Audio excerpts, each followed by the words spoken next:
Okay, so have you ever felt like the universe is trying to tell you something? Like it's dropping these little clues, these little winks along the way? Yeah, like it's some kind of cosmic game of hide and seek. Exactly. That's what we're diving into today. Yeah. Synchronicities. Those seemingly impossible coincidences that make you wonder if there's something more going on behind the scenes. You've sent over some amazing excerpts about this, and I'm ready to unpack it all. Well, what's so fascinating about synchronicities is that they invite us to question our everyday understanding of reality. They suggest that there are deeper connections at play, a hidden intelligence perhaps orchestrating these meaningful coincidences. It's like the universe is speaking to us in the secret code, right? But before we even try to crack that code, Mm. I'm curious. You mentioned that awakening is key to even being able to spot these synchronicities. Mhm. So what does that mean? How do we wake up to this other side of reality? It's like imagine you're trying to hear a whisper in a crowded room. It's not that the whisper isn't there, it's that you need to tune your ear to pick it out from all the other noise. And awakening is kind of like that. It's about fine-tuning our perception so we're more receptive to those subtle messages from the universe. So it's not that the synchronicities happen more often necessarily, Mhm. but that we're just more likely to notice them once we're awake to that possibility. Precisely. And your sources highlight a few key pillars for this awakening process, and they all really come back to being present, being aware. I like that. So it's like we're building a foundation from the ground up. What's the first pillar we should focus on? The first one is attentive observation. And it's more than just seeing, it's about really observing our thoughts, our emotions, our words, our actions, but without judgment, just noticing them as they arise. Almost like we're watching ourselves from a distance, like we're an outsider looking in. Exactly. And as we cultivate this attentiveness, we create space for deeper insights, a heightened awareness of the world around us. And that's when those aha moments, those synchronicities, they become much clearer. Okay, that makes sense. Yeah. So the first pillar is all about being present in our own lives. But what about the world outside of us? Does our intention have any impact on the synchronicities we experience? Absolutely. That leads us to the second pillar, having a purpose-driven life. It's like setting an intention and then paying attention to how the universe responds, those little winks and nudges that guide us along the way. So if our intention is scattered or unclear, we're less likely to pick up on those messages. It's like trying to hear a whisper in a hurricane, right? Uh-huh. It just gets lost in the noise. Having a clear sense of purpose, even if it changes and evolves over time, acts as a focal point. It helps us discern what's truly meaningful from all the random noise of daily life. It's about creating a sort of resonance with the universe, right? So we're vibrating on a frequency where those synchronicities can find us. Okay, so we've got attentiveness and purpose. What else helps us tune into these cosmic wings? This one might sound a little out there, but it's incredibly powerful, embracing love. And I'm not just talking about romantic love, but a much broader universal love, a love for ourselves, for others, for the world around us. This shift in perspective from feeling love to loving opens us up to much deeper connections, a greater appreciation for the interconnectedness of all things. So approaching life with an open heart makes us more receptive to those cosmic winks. I can see how that might work. Yeah. Okay, so we've got attentiveness, purpose, love. What's the final pillar we need to complete this foundation? The last but certainly not least is service to others. When we shift our focus from me to we, something really remarkable happens.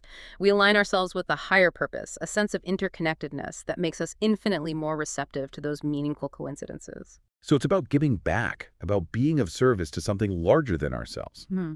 And in doing so, we open ourselves up to a whole new level of awareness, a new way of experiencing the world that's primed for recognizing these synchronicities. It's interesting how all these pillars seem to involve a certain level of letting go of surrendering to something bigger than ourselves. You're exactly right. And that brings us to a really crucial element that underpins all of these pillars, trust. Just like I had to trust my own intuition, which ultimately led me to this conversation with you today, we have to learn to trust that inner voice, that whisper of the soul, to fully embrace the magic of synchronicities. Trusting that voice can be tough, though. It's easy to get caught up in overthinking, doubting ourselves. What would you say to someone who struggles with that?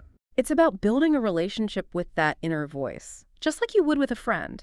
The more you listen to it, the more you act on its nudges, even in small ways, the stronger that trust becomes. You start to recognize its whispers amidst all the mental chatter. It's like strengthening a muscle.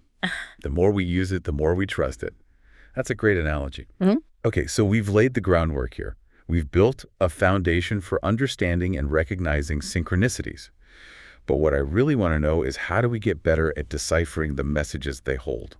What do they mean? All right, so we've built our foundation, we're present, we're aware. Now, how do we go from noticing those cosmic winks to actually understanding what they mean? Like, how do we decipher the message behind the synchronicity? Well, that's where we delve into the language of synchronicity. Oh, it sounds complicated. And it's not as straightforward as, say, a dictionary definition. It's more like learning to interpret a dream or a poem. It requires intuition, feeling your way through it. Okay, that tracks with this whole tuning your perception thing we talked about. Hmm. So, where do we even begin? How do we start interpreting these messages? What should we be paying attention to? One of the most powerful tools, and it's something we've touched on already, is recognizing the soul's voice. You mean like that inner knowing, that gut feeling? Exactly. It's about learning to discern those subtle whispers of intuition amidst all the mental noise, the chatter that's constantly bombarding us.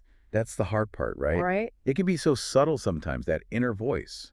Like it gets drowned out by everything else that's going on. It does. So how do we amplify that signal? Well, there are a few practices that can help meditation. Even for a few minutes each day, can create space for that inner voice to emerge. Journaling can also be incredibly powerful. Often, the simple act of writing down our thoughts and feelings helps us identify patterns and insights we might otherwise miss. So it's like we're quieting the external noise so we can hear those internal whispers more clearly. Precisely. And as we cultivate this inner listening, we become more attuned to those aha moments, those synchronicities that might have previously slipped past our radar. Like we're training ourselves to recognize the patterns in the static, to see the signal in the noise. Exactly. And that leads us to another powerful aspect of recognizing synchronicities, recognizing patterns. Okay. Often the universe doesn't just send us a single message, it sends us a series of them all pointing us in a particular direction. This is really resonating with me. I'm remembering that experience we talked about earlier, the synchronistic walk we took together. It wasn't just one sign, it was a whole string of them, each one echoing the questions I had about my path. Exactly. And Yeah. that's a perfect example of how patterns amplify the message. That experience wouldn't have been nearly as impactful if it was just a single isolated event. Right. It was the accumulation, the repetition that made it so profound. Absolutely. It really drove home this feeling that I was on the right track, that I was being guided. It was like the universe was saying, see, I told you so. That's the beauty of recognizing patterns. They offer confirmation, reassurance, and guidance. It's about connecting the dots, seeing how different synchronicities relate to each other and to our own personal journeys. So we're paying attention to our intuition. We're looking for those recurring themes and symbols, those whispers that keep popping up. What else should we be aware of as we learn to decipher these messages? This might sound surprising, but paying attention to our physical sensations is crucial. Really, our bodies too. Yes, often our bodies pick up on synchronicities before our conscious minds do. So we might feel it in our gut before we even fully grasp what's happening. Precisely. Those goosebumps, that sudden rush of energy, a feeling of expansion in your chest, these can all be signals that something significant is unfolding. It's interesting you say that. I've definitely had moments where something just felt aligned, like a sense of rightness, even if I couldn't logically explain it. Exactly. Our bodies are incredibly intuitive, and they often communicate with us through these subtle sensations. The key is to pay attention, to be present with those feelings, and to trust that they might be guiding us towards something meaningful. So we're tuning into our intuition, recognizing patterns and paying attention to our gut feelings literally. It's like we're becoming detectives of the divine learning to read the clues the universe is leaving for us. And as with any good detective work, it requires a willingness to follow the trail wherever it may lead. Okay. Sometimes that path might take us outside of our comfort zones, challenge our assumptions, and lead us to unexpected destinations. That's a little daunting, but also incredibly exciting. It's like we're embarking on this grand adventure guided by these synchronicities. But you mentioned something earlier that I want to circle back to, something about quantum synchronicities. That sounds intense. It is, in a way. It's where the magic of synchronicities intersects with the mysteries of quantum physics. It's those moments that defy our linear understanding of time and space, where events converge in seemingly impossible ways, hinting at a deeper interconnectedness than we can fully grasp. Okay, now you've got me hooked. Tell me everything. Let's dive into the deep end in this quantum pool. All right, so we're back and ready to dive into the deep end of this quantum pool. Tell me more about these quantum synchronicities. What makes them so different? Well, they really push the boundaries of how we typically understand reality. These are those synchronicities that seem to operate outside of our linear perception of time and space. Okay, I think I get it, but can you give me an example? Like, how would that even work? Absolutely. Remember that story I shared earlier about the mysterious key? Yeah, the one where the woman kept hearing the word key. That's a perfect example. It involved this woman who was deeply connected to her intuition, often receiving guidance from her spiritual guides. Okay. And one day, the single word key kept coming to her mind over and over, almost like a whisper, but she couldn't shake this feeling that it held some kind of significance. Just the word key, Yeah. repeatedly. That's so strange and intriguing. I'd be trying to figure out what it meant, too. What happened next? Well, later that same day, she encountered a young man, someone she barely knew, and who had no connection to her spiritual practice. Okay. And out of the blue, he began talking about a key, mentioning how he felt drawn to its symbolism, the idea of unlocking hidden potential. Hold on. Two people seemingly unconnected. Both receive a message about a key on the same day. That's got to be more than just chance. It's like the universe was sending a very deliberate message, but in a way that transcended their individual experiences. Exactly. But it gets even weirder. The next morning, this woman woke up and found an antique key tucked inside her agenda. Whoa, wait a minute. So it's like it was just materialized overnight. Yeah. That's not just a coincidence. That's just wild. How do you even begin to explain something like that? Well, for me, it speaks to the idea that we're all connected somehow, part of this web of consciousness that extends far beyond our individual minds.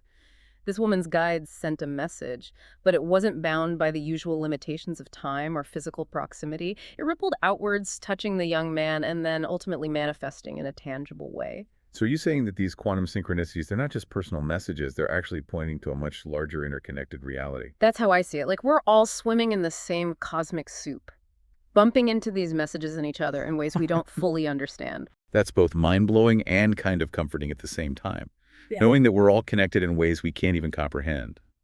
Which makes me wonder, if synchronicities are these guideposts on our journey, these little nudges from the universe, what happens when we reach a higher state of awareness?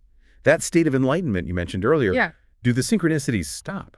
Well, it's believed that as we awaken more fully to our true nature, our need for those external signs and synchronicities actually diminishes. Oh, interesting. So we don't need them as much anymore. And we become so aligned with our soul's purpose, so in tune with the symphony of the universe that life itself becomes the synchronicity. So instead of needing those external confirmations, we become the confirmation. We embody the synchronicity. We become living, breathing expressions of the universe's infinite wisdom, guiding others simply by being who we truly are. I love that. It's both inspiring and empowering.